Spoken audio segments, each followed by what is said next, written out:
go to a few for 10:30 tonight. Kick off with John from England. Hello. Hi. You've spoken a lot about Diego Simeone, and we all know what a passionate guy he is. I'm sure you saw what happened at Anfield with the crowd. And I just wonder, on a managerial level, manager to manager, how difficult it must be at some time when you're on the touchline not to react, particularly when the crowd's right on top of you. It must be a test. It is as well, because you are defending your club and your players, and you know that small details can define at the end whether you win a match or not, and we are there living it with high emotions and very difficult to control. And you see sometimes when we get really upset, sometimes really high, we start to run with our players and celebrating goals. I think it's something natural. I think it has to be understood when it's done in a respectful way, as always. And from my experience, I think over the years, try to be a little bit calmer, but there are moments that obviously is not easy. We know also what a passionate guy you are, as you say just then. Is that arguably been one of your toughest challenges to actually, I mean, you're known as being quite excitable on the touchline in the most respectful way, but equally, has that been one of the hardest things about keeping it together? Yeah, especially the side that it doesn't give you much and it can take things to you or for the team, especially when you react in a way that is not necessarily good. I think we have a responsibility as well to lead with an example, and sometimes I've done it. I've made mistakes on that, so try to learn from there and try to not to do them again. Dave? I wanted to talk to you about Simeone, actually. You mentioned the clear identity that his team have got. I just wonder, in your own words, if you can expand a little bit on what that identity means to you.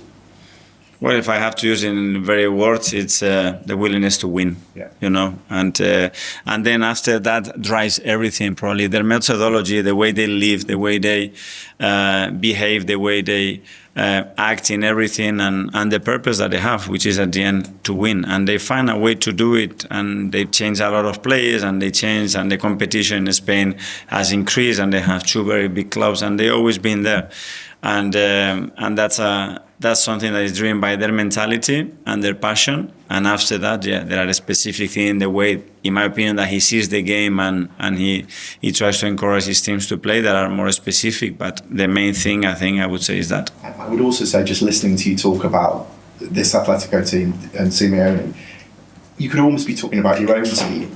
Is that a fair comment? Do you see that parallel between what you're saying about him and what you see with your own team? I don't know from the outside. I'm just looking from my side. I don't have the detail there. What they have won as well, some major trophies. They've been in Champions League finals. They have made other steps there when it was really important to make that step. We need to do that, and we're in the journey to try to achieve it. Sam? 3 goals conceded all season. Why is the defence so good? Well, for many reasons, but obviously because collectively we acknowledge the importance of that. We feel it. We know that if we excel that part of the game, the chances and the probability to win football matches is going to be very, very high for us. And I try to implement it and then try to be consistent.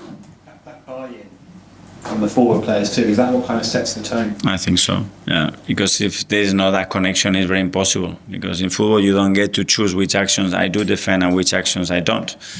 Because the ones that you don't, one in the Premier League, in the Champions League, is enough to lose a match or to concede a goal. And then, rely on them and have very good players. Very important as well.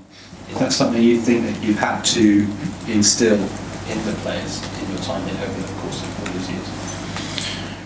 I don't know. I try to do it, so they really feel it, that they don't do it like the Saliba example, because we tell them to do it. I think when you are able to really put it in the players' veins and DNA, I think it's much more powerful. And finally to Charlie. Mikel, over the years, I'm sure you were Arsenal fans of sons at 1-0 to the Arsenal. And that sort of goes back to the period under George Graham when obviously they used to win 1-0 a lot and won the title.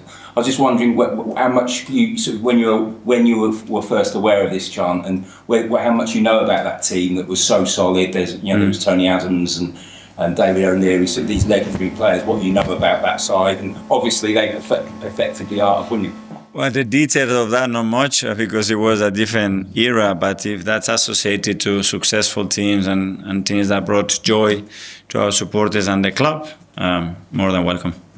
But it shows you, doesn't it, that at that time they didn't care about, it was all about the victory, which is very much the case now, isn't it?